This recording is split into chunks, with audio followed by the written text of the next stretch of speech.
Oh, I see Hi, several like everyone. Layoshi. That's a word I remember. Hi. Oh my goodness, Marie. Oh my God. Yay, Sarah. Sarah. Sarah, yes. Oh my Oh, goodness. Wow. So good to see everyone. it's like now it's a party. We It's got a like party. Totally. Totally. Sarah, we got everybody.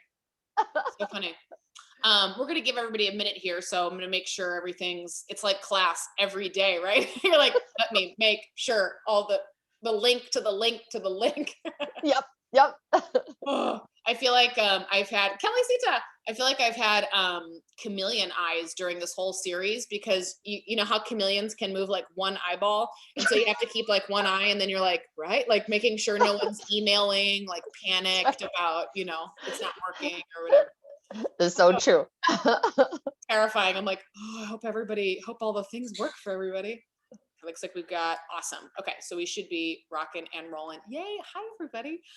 This is super exciting, and I love Fadi. I didn't even see you there. Anthony, how's it going, neighbor? Yes. Wow, this is so exciting.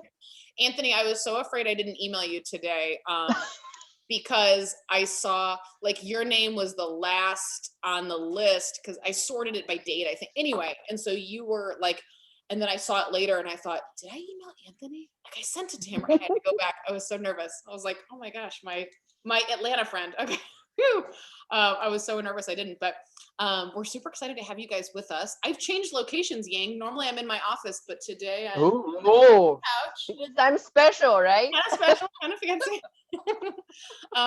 So I'm super excited. My name is Meredith White. I teach just outside of Atlanta in Gwinnett County. I don't know which way I'm mirrored on yours, but it's northeast of Atlanta. I teach Spanish 1 and 2, and we are hybrid. So we've got roomies, Zoomies.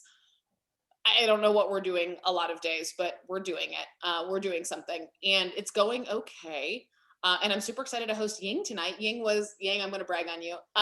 The 2018 ACTFL Teacher of the Year. Whoop, whoop, yes. Joe, I don't know if you remember, we were front and center for that ACTFL. We were in the front row like, Ying! Lilo. like a bunch of fangirls. Like I feel like the ACTFL, Kelly, I feel like you would agree with this too. I feel like the ACTFL like opening ceremony is like a concert, so I get there like super early and I'm like just in the front row, like just squealing like a weirdo because it's so exciting. So I was so excited for you, but we had met Ying that summer before, right? Yep. Um, Yep. or yeah, I guess it would have been Chicago. Yeah. Yeah, that's right. So Ying and I we're Lil advocates. We did the ACTFL Lil program, which is like leadership in language learning, LILL. And yeah, we met that summer, and then you were nominated. You were up for it like that fall. Yep. You never even said anything. She was like so modest. I was like, "You look familiar. Where have we met?" And she was like, "I don't know." Like, oh, you're on every pamphlet. Got it. Okay. Like in the brochure. Awesome. It was so awesome. So I'm super excited to have Ying, and she's gonna chat about social justice. Ying, you want to introduce yourself? Tell us where you are. Things. It's always a pleasure to see my hermana. Yeah, and I just feel so lucky to have so many friends from the field, from this profession. We are one family. And my name is Ying, and I teach Mandarin Chinese. Well, Meredith, you are northeast of Atlanta, right? Yep. I'm southwest of San Francisco. Yeah, I'm from the Silicon Valley. Teach in a high school district, and really happy to have this opportunity today to share some ideas about how to. I want to say how to add social justice content into my curriculum, and just want to say I'm also in the stage of exploring. I love it, but there's just so much to do, so much to learn. So I really wanted today is going to be a sharing session. We learn from each other, right? This right collaboration. Well, I say too, like Those of you, if this is your first webinar, if this is your first time joining us, I know we've got a lot of repeat customers, but if this is your first time, the chat is totally like, do not feel like it has to be like safe and like cushy, like I don't know these people, like please, if there's anything thought provoking or that feels, you know, whatever, don't hesitate to push back or to, you know, think like kind of have us lean into some uncomfortable things, because Yep. that's important, I think, in these conversations, and that's the purpose behind a lot of these. Ying, before you start, shall we raise our, I know you've got your glass, should we raise our, Oh, yes, and I'll yes. tell the story. Go, go, go, go, Can I please. tell the story? Okay, you pour. I So so we were at NECTFL after Ying wins, and after you win the ACTFL Teacher of the Year, I didn't know this, but you go on like a tour of the conferences. You go to every regional, and so I see Ying for like at like the third. I'm just a PD weirdo, and I go to all the things, and so I had no business being there, but I was there, and she's like getting ready to go like do another keynote because she was like, I know, ting ting ting ting, queen wave, queen for a day, and by a day I mean a year. And so we're in the lobby bar at NECTFL, and we get like glasses of champagne because we thought it'd be super cute, like ching ching, yay, cheers, cheers. $18 a glass. And so Allie, was it Allie? Yeah, Allie was the president. Yes, Allie Mueller. Yeah. Ying, I'll buy your champagne. No big deal. And then she got the bill and she was like, oh my God. You know, I was like, when did it get so expensive? And Allie was like, it's not this expensive in Nebraska. Or whatever. We laughed so hard. Joe was there. If he's gonna call, Joe was there. Yep, Joe was yep. like, ching, like $18. So we'll cheers, cheers. We'll cheers, Cheers. $18 glass of champagne. Oh, God, that was so embarrassing.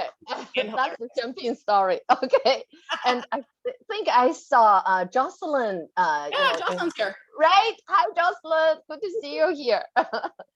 Okay, so I think I'm going to just go through my presentation first, but I want to save a lot of time so we can chat, we can talk. Yes. Okay, and of course, again, you know, I'm from Cupertino area. If you have your iPhone, check the default time. That's the Cupertino time. And Apple headquarters is just across the street from my school campus. And first, I want you to take a close look at this image and tell me the first word you see from the image. Can you please type it in the chat if you can? The first word you see. Hi. Oh my goodness, that's beautiful. Wow. Oh my God. Yes. Oh my goodness, this is great. Yes, yes, yes, yes. Yeah, we see a lot of words. Yes. Okay. And definitely, I think all these words can be, you know, should be related to social justice. And in my view, social justice actually just knowledge helps students, our students, 21st century students, to better, you know, tackle real world problems. And I highlight those two words, real world and multiple viewpoints. I think those two are really, for me, are the key for, you know, talking about social justice. And I remember the first time I got to know or got to learn more about social justice, it was California Language Teachers Association summer seminar in Santa Barbara. And I started to get headache. I was like, oh my God, one more thing on my plate. I have to teach culture, community comparison, all those things. One more. But one mentors of me told me this. He said, think about really 5 C's from social justice perspective. Think about the AP themes from social justice perspective. You don't need to just throw away what you have been doing with your students. Thinking about how you can add more content into your curriculum from social justice perspective. And I want to just share with you, this is what I tried. Families in different societies, we know that's one of the key themes, right? And in China, we don't really have this immigrant, you know, challenge, not like a lot of other countries, right? But in China, we do have one big challenge, which is migrant workers. in the past 20, 30 years, a lot of farmers left their villages. They moved to, big cities, and they start to work there, find a job, settle down there. And I definitely see, instead of talking about immigrants, which doesn't really a problem for China, I can talk about migrant workers, what kind of challenges they have, especially for their kids. A lot of kids got left behind in the village, living with grandparents. Who will take care of them? Can they get, the education they needed, right? And I definitely heard my Spanish teacher friends telling me that, in a lot of Latin American countries, you see similar, challenges or problems, right? So when you teach family, I think we all have a unit talking about family, right? Can we start to add that kind of content? And I'm going to have some examples to show you in a later time, but I just want to ask you all to think about. And again, I'm not asking you to throw away your current curriculum. I'm asking you to think about how you can add. Yeah, and another theme for the AP languages is influence of language and culture on identity. I never thought about it because usually when I teach this, unit, I talk about, languages I speak, or, we speak, or nationalities, all of those. But in China, actually, we have so-called ethnic minority groups. Although we look similar, but we belong, actually, China has a total of 56 ethnic groups. And the Han Chinese, people who speak Mandarin, the Han Chinese, they are the majority, can I say just the majority group, but we have 55 minority groups. And I happen to be, actually, I'm from a minority group. Do you see the girl in the middle in the red skirt? That's my minority group. But the sad thing is, I don't speak the language of my minority group anymore. I don't dress like that anymore. So I just feel like, we're actually losing. I feel like I'm losing my part of my identity. That's really sad. So I think, this is a map to show you different major dialects being spoken in China. So it's not just Mandarin. We have all these languages.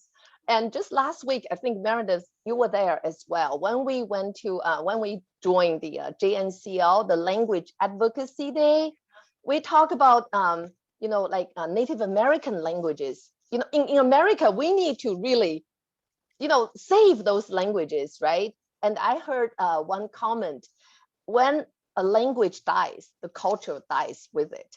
So I think it's the same thing. I want to save my language, my culture, my identity. So so I tweaked actually my curriculum. I start to talk about, minority groups, and I asked my AP students to, a lot of them are native speakers. I asked my AP students to interview their parents. Ask them, they came up with, interview questions, and they actually went through the interview. Ask the parents, do you speak dialects with grandparents? How do you feel? Do you think it's important for me to learn the dialect, to understand the dialect? And I think it just, all those kind of issues or topics really should be included in our, teaching in our classroom. And one more thing is talking about technology. Well, of course, China has made great progress in the past 20, 30 years. Technology becomes really part of our life. But how about those senior people? My uncle, one of my uncles, the other day, he complained. He said, now the only way for us to communicate with our children, with our grandchildren, is social media. They talk to, the Chinese social media is WeChat. He said, it's so hard. I'm in my 80s. How do I do this on WeChat? So, and another story I read was that a lady, senior lady, was selling fruits or stuff, on the street, and a young guy came over and said, I want to buy this, and here is my phone. right now in China, people are doing, instead of paper money or credit card, they do mobile phone pay. So the guy said, here is my mobile phone, just scan my code, you're going to, get the money. And the old lady said, can you pay me in cash? And he said, why? And she said, because if you scan the code, the money goes to my daughter-in-law. I don't get the money. Give me the cash. And all those kind of little things, on the one hand, we celebrate the progress of technology, science and technology. On the other hand, don't let those group of people, feel like they're left behind, right? And cyberbullying, I totally think it's so relevant to our students. It's the same problem you see everywhere. So can we, talk to our students using, actually, I think this is the perfect opportunity when you want to introduce social justice topics. This is the perfect opportunity to use authentic material. I don't really see you're going to find those topics in a textbook, right? So, but are those topics important? Of course. So use authentic material. And I highly suggest, say, if I want to teach cyberbullying, go find material talking about cyberbullying in the target language. So you are teaching both the language and the content. I think it's just such a wonderful way to approach this. And so again, just very quickly recap, when you think about those themes, think about what, based on your language, your culture, your students' proficiency level, age group, think about what kind of material you can share with them. Yeah. And here, just very quickly, I highly recommend a book. This is actually from, where is my book? The Words and Action, the actual book, I think. Sorry, I cannot find it. And and in the book, this frame actually really inspired me a lot. The approach for teaching social justice has these 5 components, right? Content mastery, action and social change, tools for critical analysis, tools for action, personal reflection, and multicultural group dynamic. Actually, I just want to, let's think about content mastery or factual information. That's comprehensible input. You deliver the content, right? You share the information with the students.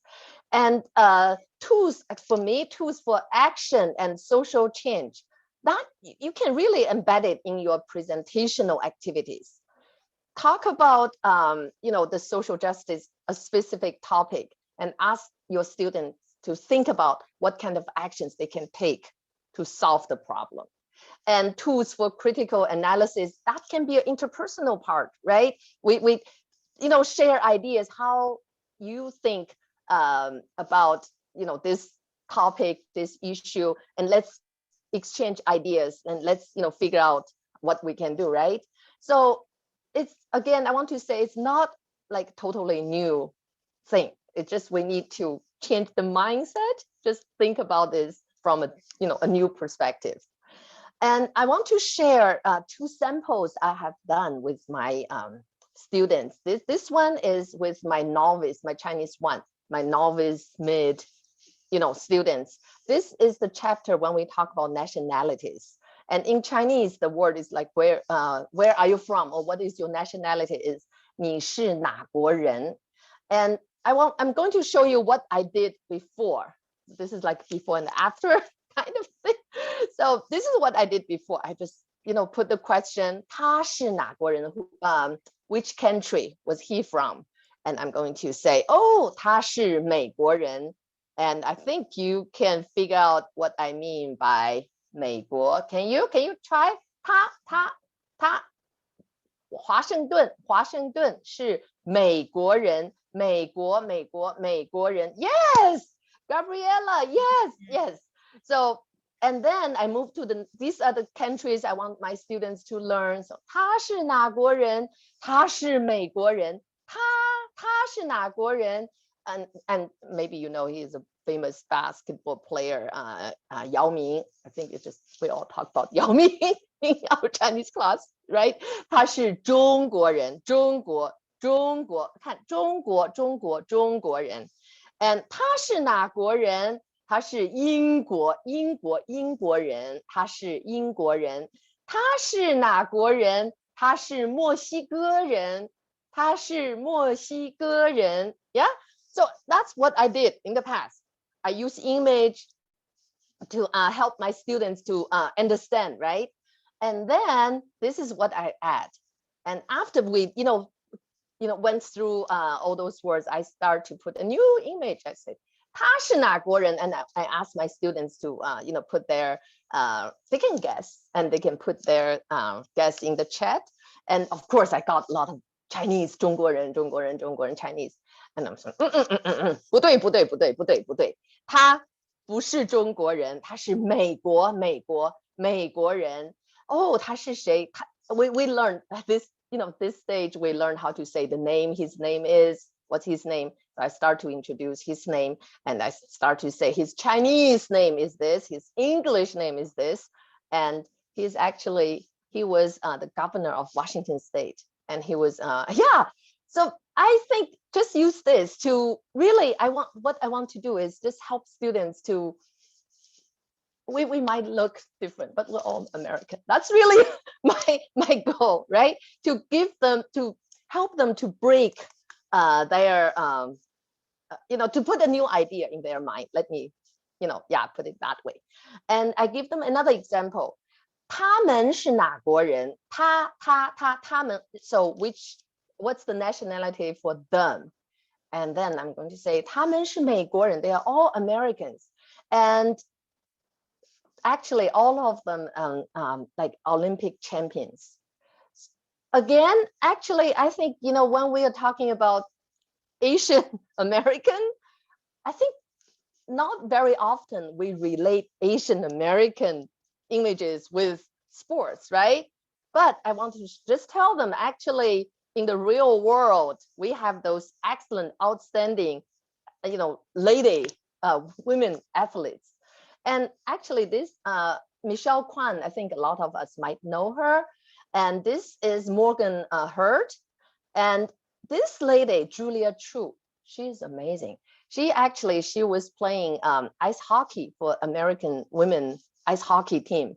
And he won the first Asian, women to win this award, in her field.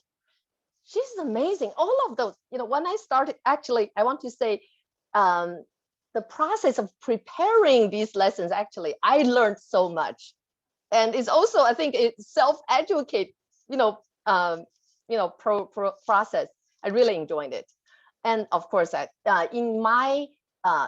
from the Silicon Valley. So in my classes, I have quite a few students with the Indian, heritage. So I put up this, I said, which country is he from? He said, oh, Indian. Actually, he's the mayor of London. So all those kind of things can really help them to just, let's just go beyond color of, skin, how you look, right? So that's really what I want to do. And I put up this, I said, Tom, which country are they from? And I see Mary is smiling. Yes, this is actually the French soccer team, right? They won a world champion. And, just by looking at the picture, you might not think they're French, right? So very little thing. But just by adding those, I just feel like I give more layers, in my instruction, instead of just simply, these are the words you memorize, you remember. I want to help them to think about the world, about themselves. And of course, how about their nationalities? They're actually Chinese Mexicans. And I had a trip to Peru, not last winter, end of 2018. It was such an eye-opening, amazing experience. As soon as I landed in Lima, I saw those restaurants, Chifa. If you are from Peru, I think you might know what I'm talking about. Chifa restaurant. Those are the Chinese. It's not the name of the restaurant. It's actually telling people this is a Chinese restaurant. So it can be Chifa, dragon, or Chifa, Beijing, or whatever, right? And Chifa, actually in Chinese, the word for to eat is 吃饭. So I got so excited. Oh my goodness, I saw those words on the streets of Peru. So and also I learned from my tourist guides, actually in Peru, you actually can see a big Chinese community in Lima. And I also learned from my Spanish teacher friends in Mexico, there is a town or a city with a lot of Chinese immigrants. Why don't we tell kids that? So I start to actually teach them. It's just instead of simply teaching them, I'm American, I'm Chinese, I'm that, I also teach them how to say, I am this, I'm also that. I think I want them to, a lot of students of mine, they are biracial, or they're, from mixed marriage. I want them to be able to say, I'm this, I'm also that. Yeah. Okay. And this is just for my novice mid students. And the last sentence I want my students, everybody, I want them to be able to say is 我们是一家人, and it means we are one family. So that's really the message I want to deliver to my students. It doesn't matter where you're from, what your cultural background is, we are one family. And let me just share another example. It's a project I did with my intermediate high, intermediate mid, intermediate, my Chinese full honor. So, intermediate high level, maybe mid high. I actually learned this idea from my Japanese teacher colleague. It's called rice ball project. Rice ball is a type of food you see a lot in a lot of Asian countries, Japan, Korea, China, Malaysia, Thailand. People just use rice. You can put different things, but wrap it with cooked rice. And it's like, I think it's, for me, it's like, what is the Mexican food? You do wrap it up. What is that? I'm sorry. Guys, help me, please. Like like a tamale, like un tamal. Yes. And it's actually a very easy to prepare food. And a lot of people use that for lunch. You just prepare that and bring. It's like, here we prepare a sandwich, but in Asian countries, they prepare a rice ball. But I'm going to tell you at the end how people actually use this idea to do some social justice work. But let's just wait. So I give my students steps. Step 1, of course, I want them to tell me if you want to prepare that, tell me the ingredients, steps, and talk about the taste, because you can actually prepare different tastes and calories. And I give them a calorie calculator website. And also I want them to demonstrate the steps for the preparation on a thinking map. It just, because we were on a food unit, food chapter. So that's why I think I want them to do this. And then next step, I want them to design a questionnaire and really survey their classmates to find out what kind of tastes. This is the interpersonal part. So I want them to really go out to talk to other people. And I actually told the students, focus on other students in the Chinese program first. And also, if you can do, I really want you to do the survey in the target language. So find out what tastes are popular, and think about if you want to prepare, in your rice ball in that taste. And then next step is each student will make a rice ball at home, but then bring it to school. The reason is I want each of them to take a picture of the rice ball and submit it to this website, onigiri-action.com. And why we want to do that? Because for each picture you submit, you're going to enter yourself in a competition, rice ball competition. And also the website is going to deliver 5 free meal to kids who, who need food. So I just feel like I told my students, it's a very simple action for you, but it will really help other people. And keep in mind, not everybody in the world have enough food. I find out, especially for the community where my school is located at, I think sometimes it's hard for them to understand. Not everybody in the world need food. But I really want them to know that's the reality. That's the real world. How I need them to connect that idea with the real world. And of course, I'm not done yet. This is a language class, so I will need them to do a presentational work. So they're going to record, the project and on Seesaw. And I want to build a community. So every student will go to the Seesaw website and listen just to other students recording and make a comment there. So I do have some examples here. I think it's hard for you to understand. I'm sorry because it's so small and it's in Chinese. And I just want you to know it's actually I surveyed my students at the end of that year, and quite a lot of them mentioned that this is one of the projects they enjoying a lot.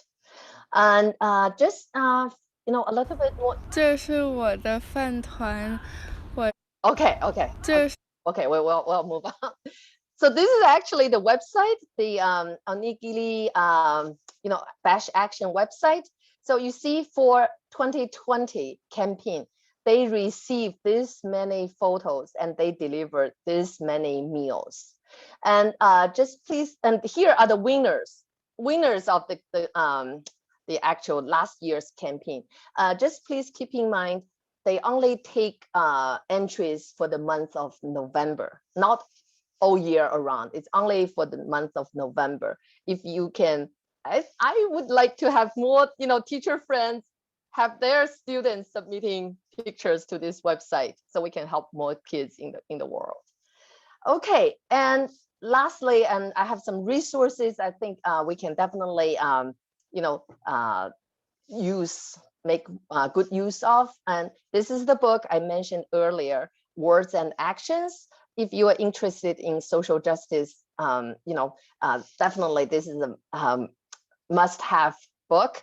And on ACFO website and also ACFO YouTube channel, you can also find a lot of a lot of information for you to read, to watch. And again, thank Meredith for the opportunity, and thank you everyone. Just say, like what I said earlier, for me, it's a new challenge, and I'm really happy to, face the challenge with you all. Okay. Ying, do you feel like, okay, so that was awesome. Thank you. And I love all your examples. Do you feel like ever, we had a couple of questions in the chat about like, do the different Chinese dialects understand each other? And a couple different people answered was like, depends, kind of depends where you are. Do you ever feel like you have an advantage, is probably not the word I want, but I'm going to say advantage as a native speaker of the language you teach? Do you ever feel like you can speak on topics that I'm not a native speaker of Spanish, but I teach Spanish? And so, like, do you ever worry that you're going to, I don't want to put words in your mouth, and I'm asking you like 3 different questions. Let me go back. Okay. I worry, and I think a lot of us worry that, we have to ask ourselves, like, whose stories are we telling? And how are we telling them? And also, whose stories are we ignoring and eliminating and excluding on purpose? Do you ever feel like there are parts of things that you can't speak to, or the opposite, that you have an advantage because you're a native speaker of the language you teach? Like, and you have a little bit more perspective of certain things? Meredith, I just try to understand this better. Are you talking about, say, among the Chinese teacher, Yeah, I would say like as a teacher of Chinese, and then being originally from China, do you ever feel like I don't know how I want to say it. Like, yeah, I like think not have to that's be your less question. careful. That's not the word I want to say, but you know what I mean? Like, do you ever feel like you can speak, like talk about more topics than a non-native speaker of Chinese or Spanish or French because you're a native speaker? Like, is there a I see. certain license I or see. I permission? see what you mean. I see what you mean. I think actually, if my Chinese teacher friends, Mm, Sarah or Tan Lao Shi, Huang Lao Shi, if you want to chip in, if you want to jump in, please feel free to do so. This is really just my thinking.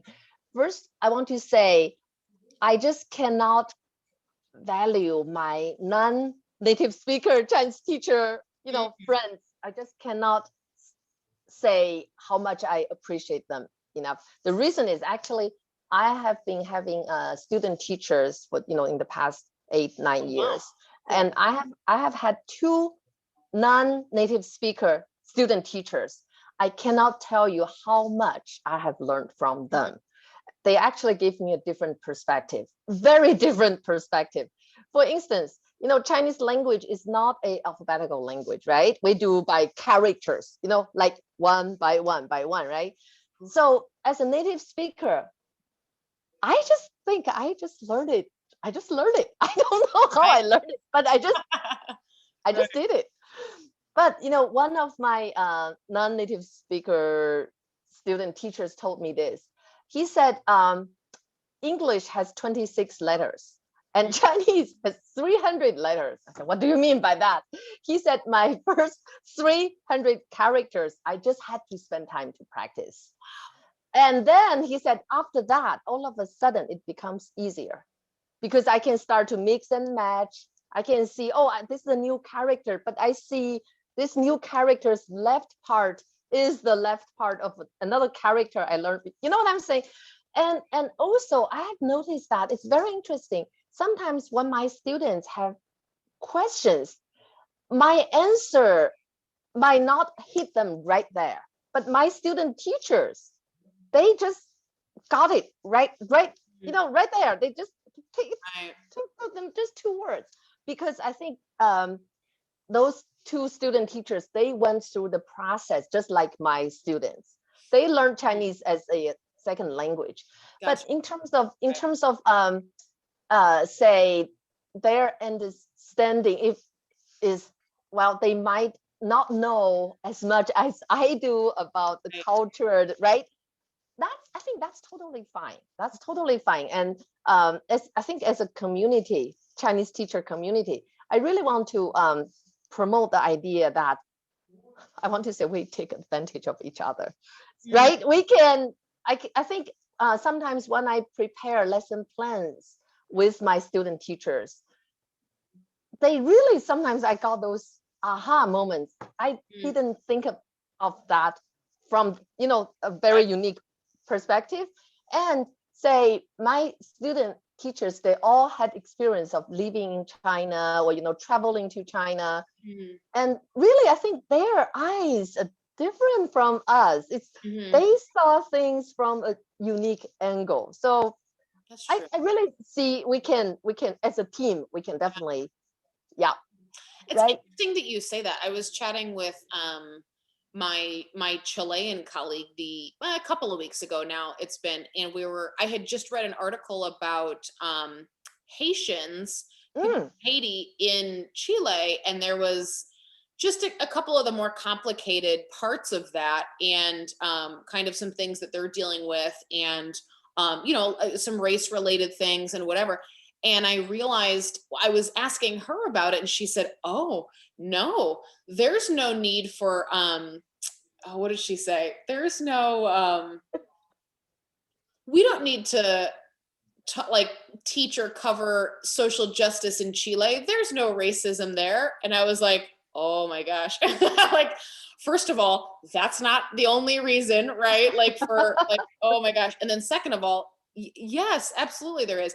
And so I thought that was really interesting, but I realized she's lived here 30 years. And so the Chile that she left was much different. Do you ever feel like distanced from China in a way, like oh you said you're oh losing part of it? I have been living in America for 25 years. Wow. And Yeah. I know it was just like I told my friends this. Um, I want to say the first maybe 10 years, whenever I boarded airplane at San Francisco airport going back to China, I in my mind was like, oh, I'm going home because Mhm. my parents still lived in China then, right? But then, my parents passed away. And now, when I went back to China, but when I boarded the airplane in Beijing airport, what I had the voice in my mind is, oh, I'm going home, Going back home. to San Francisco. Right. Mm. So, and also when I talk to my friends, really we went to the same, my college friends or my high school friends, Mm. I definitely started to feel a little distance. Right. You know what I'm saying? Like, Mm. I understand every single word they say, but I don't really understand the meaning Oh, wow. behind it. It's Right. very interesting. And it's Mhm. especially those subtle things, even as a native speaker, I was like, what do you guys really mean? Mm. and and I Yeah. also feel like because I think China changes so fast, maybe too fast. So I remember a couple of years back, we went back to China and we found out we were the only people, you know, using cash on the street. And the taxi driver looked at us and said, you must from overseas. You're not native Chinese. I was like, how do you know? He said, look at me. I don't have any cash.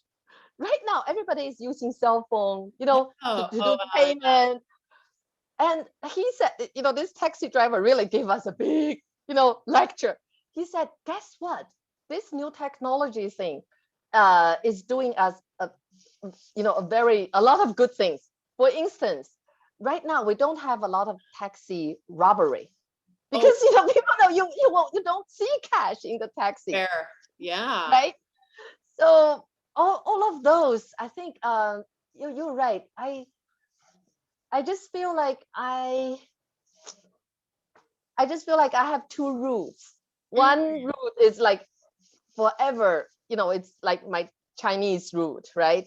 But on Right. the other hand, I also have another root here Mm. in Silicon Valley. so Yeah. so yeah, Interesting. I guess we need to I really feel like we need to help our students to see the world Mm. with multiple roots.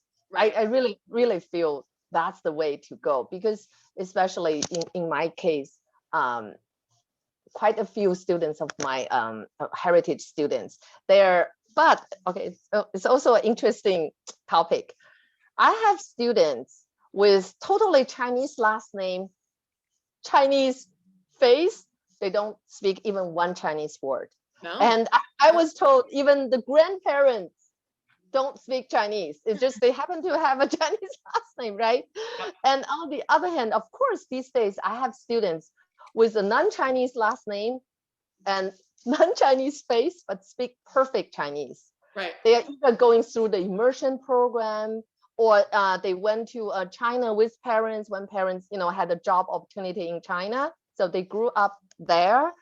Or maybe mom speaks Chinese or dad speaks Chinese. One parent speaks Chinese.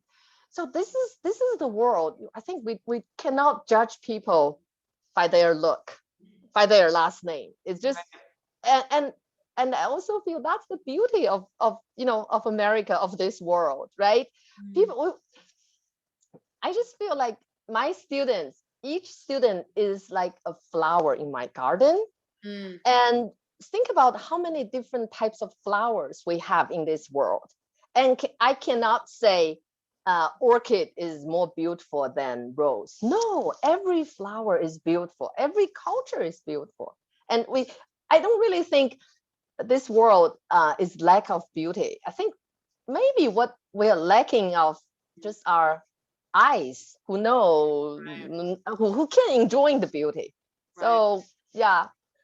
I think what's interesting, what's coming up in the chat too, and Bonnie Wang just made a great point about um You know, a lot of our students are exactly like you just mentioned. I was talking before the call with Joe, who's on here, and I was telling him, reminding him, a third of my school has Korean heritage. So we have like Korean for native speakers at the middle school, and then we have Spanish for native speakers. So my school's incredibly diverse, where I think we're like the 12th or 15th most diverse school in the country. We're in Gwinnett County, and if you're not familiar with Gwinnett County, we have 1 million residents, and our school, actually literally 1 million, and our school is like a perfect demographic example of the county and of our area. So it's that weird thing where, you know, it's representative of, and our teaching population as well, pretty much. And we have a lot of students, like you just said, have these multiple heritages. Yep. And it's like those videos you see that go, but where are you from? But There you go, are. like Yes. you said, Silicon Valley. But where are you really from? Really from, yes. And nobody asks me that. You know, I'm only 3 generations here, and nobody's asking people who present like me, like, but where are you really from? You know, they don't Yep. ask me why I don't speak Irish or Gaelic or what, you know, I mean, like these are not questions I ever get. Yeah. And, you know, it's interesting when we work with our students that way, who do they have, who are the teachers Yes. in their life Yes. that, you know, are kind of modeling that pride and that behavior, like in Yes. some of those Yes. home cultures, so that they don't get totally erased, but also, you know, because they're straddling these lines of, Yes. you're not Yes. American enough for the Americans, you're not, you know, Chinese enough for people from China, you know, and Yeah. all kind of things. Yeah. I never knew the term, and I hope this isn't offensive. No. I never knew I'll risk it. I know you love me, and I love you. I never ABC. heard ABC. Yes.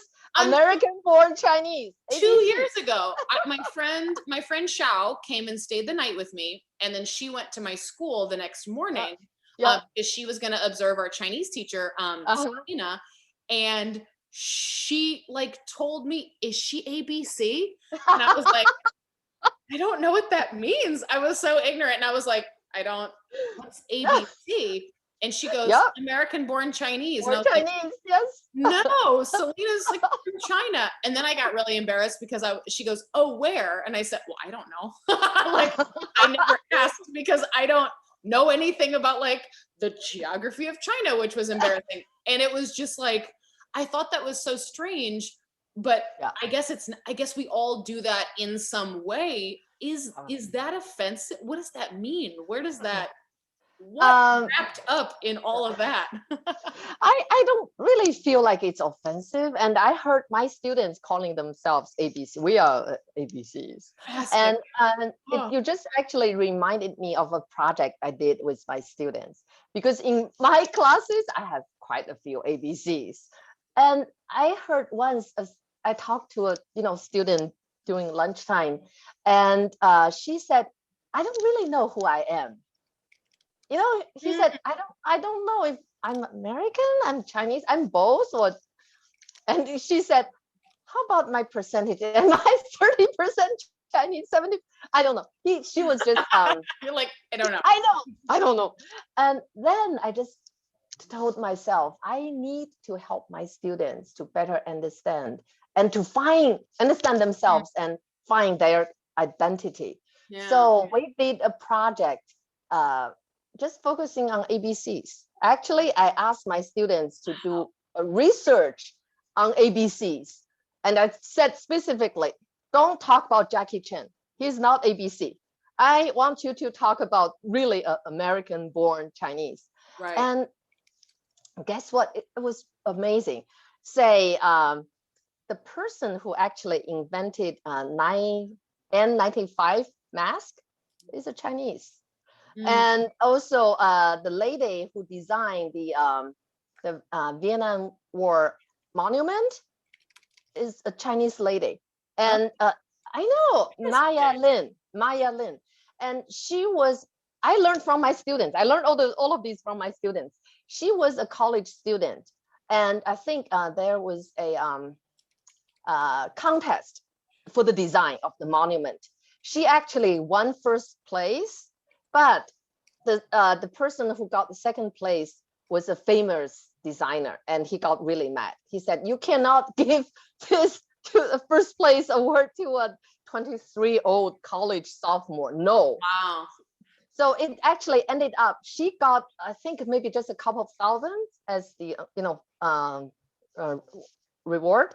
And he got tens of thousands, Wow. although he was second place. So all those kind of things, I think, I really want my students to, I want them to be able to talk about Chinese culture, history, culture. But I think more importantly, I want them to be able to talk about themselves. I want them to be able to introduce American culture to Chinese, people who speak Chinese. I really think that communication should be two-way traffic. Right. Cannot be just like learn Chinese culture. No, but at the same time, Right. they should feel proud of themselves. They should feel proud of their culture, and feel confident to use the target language to share their ideas with Right. other people. Right. Yeah. And I'm pretty sure you can find a lot of say Latino Americans. Oh my God, think about that, and just take every opportunity to help your students to build the pride and better understand themselves. Yeah. Well, I think about your examples too, and I think again as a non-native speaker, Lane in the chat had asked, what is the definition of social justice for ourselves and for our students. I know you shared your definition at the beginning, but I come back to that and I think of like lessons I've done in the past, for example. And Kelly, you're gonna have to, I know you're gonna know this, or Joe too, like, and I can't think of the name of it, but they're like guanajeros, those children, like it's like somewhere in Guatemala or something, the trash, there's like the trash, you know what I'm talking about? Yeah, I can see, but like, I can't remember the name of it. But I say that because I used to teach this, well, I guess I still do. I just haven't gotten to it this year yet. But there are these children that like, basically, I think they're orphaned. Tell me if I'm getting this wrong again, because I don't know. And these are all things we have to learn, right? So they're like orphaned children who live basically like scavenging through garbage and all these kind of things. And guajero, I was super close. I added an N. Thank you. And I can't remember where they are, but it's easily Googleable. And I've got this whole thing around it. And then I have to come back and ask myself, if we say that, social justice is, everyone deserving rights, opportunities, and we're trying to broach topics that take us there, why don't I ever come back to the parts of that place that aren't children in garbage? You know what I mean? Like, which stories are we telling? And are we, I was right, Guatemala. And is the only time I ever talk about Guatemala when I talk about children living in a trash dump. I think we have to be careful of that. Yep. Didn't you say so? Yeah. And it's very interesting because I think, okay, we just finished this, sorry. In January, my school sent me and a group of, teachers from different departments to attend a course with Columbia University Teacher College. And we learned the course talking about global competence, the United Nations Sustainable Development Goals. And when I learned, the content, the information about those SDGs, Sustainable Development Goals, right. I definitely see a lot of social justice issues related to those goals. But the professor said one thing that really resonated here. He said, think about, always give your students hope. Let them leave your unit or leave your classroom with positive thinking. So definitely we want to tell people all those, things, sad things we still see in this world. Unfortunately, we still see a lot of things in this world. But definitely push your students to the action stage. The action can be just what they think, how we can change this. Just they can express their ideas. That's great. Right. Of course, eventually we really want them to take physical actions. Say if they can maybe, use the language they pick up from our classes, they can, maybe really do something to solve the problem or to help to solve the problem. Right. Yeah. I'm going to drop, Jill had mentioned in the chat, using them successfully in the SD Oh, nice. in a novice level class. Jill, I've got a spreadsheet that I'm going to drop in the chat. I guarantee quantity, not quality. So I share a lot. It might not be any good. But it's some ways that we've done kind of, Ying, what you mentioned, like in our department where we've gone like from the AP themes backwards and looked at our novice level themes and then brought in these different like kind of social justice, more thought provoking, English is hard, thought provoking, like themes. And so I'll share that. Can't guarantee it's great. I'm going to add too, Anthony Chung was asking, social justice is not necessarily a common topic in many countries. So so some teachers might not be exposed to social justice enough. True. How do we bridge the gap? How do we make that happen a thing, do you think? I really think modeling is the key. And I think, in our profession, collaboration is definitely one thing we do on a daily basis. Right. So I would say if there's a chance, take advantage of the collaboration time. If, for instance, in my school district, every summer, the teachers got encouraged and paid to do collaboration work. Right. So we work together to develop a unit. We do sometimes we do vertical alignment, say Chinese 1, 2, 3, 4 honor AP.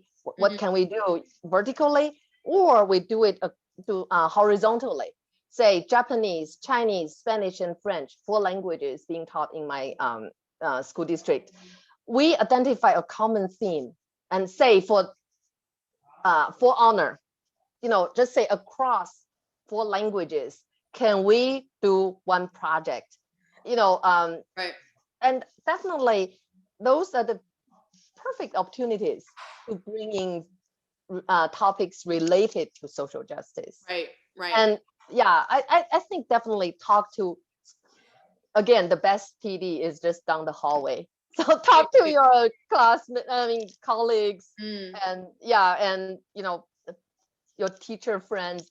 You're going to be definitely inspired. Yeah. Well, I think, and just thinking about different, bigger questions, like I think when we look at the resources we use, are all of the relationships we show heteronormative? Are all of the clip art and the pictures we show look like us? I mean, I'm super, until someone pointed it out, I was super guilty of all white clip art, straight people in the music videos, and also some of my favorite songs have the most cringy music videos. What's the one, Nacho y China, the Spanish, Andas en mi cabeza? It's like you walk in my head, like I can't get you out of my head. That song is fantastic, but the whole video is these super set up proposals. Every time it's a straight man proposing to a straight woman, the woman goes, "Oh my God." And she's surprised. We're not surprised. We're never surprised. We knew it was coming. Don't tell my husband. I tried on the ring the day before. I'll take that to the grave, although he can hear me, I think. So, I found it in his jacket pocket and I was like, this is too big. So he thought I had some kind of man hands, like claws. I don't know what he thought, but anyway, rude. But it wasn't until I looked at that video and I thought, oh my God, this is the only video. I only ever use these videos, but also these are some of the only videos out there for the popular songs. They've got to hit all the things, right? Some straight couple, some dancing, some, whatever, cleavage, and then they move on. And it's so weird. And so I've been trying to, little by little, I think we realize things like that. Yeah, and totally. We realize our own baggage that we didn't even know we brought to the situation. Oh yeah, these do, or as a non-native speaker, oh my God, not only am I using all the straight videos and all the like heteronormative cisgender white people, but also the children in the garbage dump. And like, this is so embarrassing. So I think it's definitely, like you were saying before, a reflective process. Yeah, One, like you totally. said at the beginning, that never ends, which Yeah. thank goodness, because And it's take time. I think I really, one of my hopes is that maybe I want to talk about, say, Latinos, in my Chinese class. I really want to tell my students more about that part in Chinese, in the target language, that part of the world. And I know I once shared classrooms with my French teacher colleagues. And oh my God, it's amazing. She told me so much about different countries in the world speaking French. So I really want to say, let's start from our world language classrooms. Let's start to do the cross-cultural, interculturality thing, right? Starting from our classrooms, and will be great. I agree. I think the more we collaborate and the more we have conversations like this, which I so appreciate, the more it's like you can be vulnerable and you can say like, is this offensive? But and I think that's I think we have to have people in our lives who say, yeah, that's offensive, don't do that, or I mean, people that I know we talk about, like, call out, call in, whatever, call to the right, just call me, like, however we're calling each other.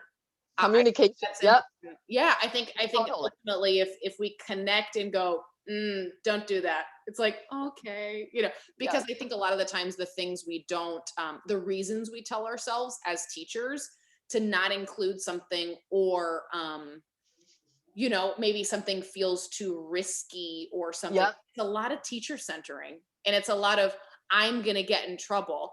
Oh, but I can't. And it comes back to like me, and at the end of the day, I don't think that's the most, we're not the most important people in the equation.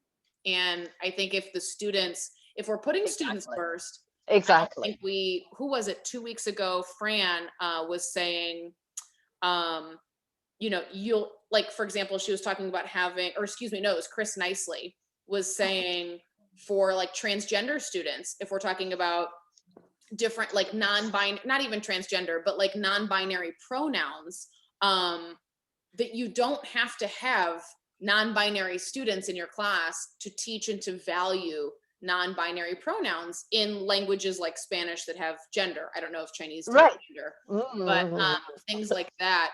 And it's like, you don't have to have students of a certain place or whatever, color, race, all these things, to still push for these themes. Yep. Because, to push big questions, because it's important to all of them, regardless of whether or not they can identify. Absolutely. Yeah. Very good point. Yeah, thanks, Ying. I super appreciate it. What time is it there? I don't even, is it? It's 6 p.m. Only 6 p.m. But I know it's getting late in the East Coast, right? I know, we're going to bed now. Listen, like, Ying's been in bedtime. You were like the nighttime story. It was perfect. I'm literally going to go to bed. What time do you go to work? What time do you have to be at school? Or are you virtual? 8 virtual, but 8 a.m. 8 a.m. Oh, I hate every day. We start at 7. It's terrible. Oh my God. I'll text you when I go to work tomorrow. It'll be 4. Okay, let's do it. Oh my God. Like, Ying, are you awake? Wake up. No, just kidding. No. Yeah, I'll literally, I'm gonna go to bed now. But thank you so much. I appreciate you. Flag appreciates you. And if there's anything else that you guys want to drop in the chat, I can send you the chat if you want these links. I will also put the recording on our YouTube playlist. So if you go to, and I'll drop it one more time if I can find my mouse. There it is. There we go. Boop. Everything will be there at that link, and we'll rock and roll. Yay. Yay. Xie. Thank you. Mucho gracias. De nada. Okay. Hey, bye, Ying. Thank Adios. you. Bye. Thank you, everyone. Yeah. Thank you. Woohoo.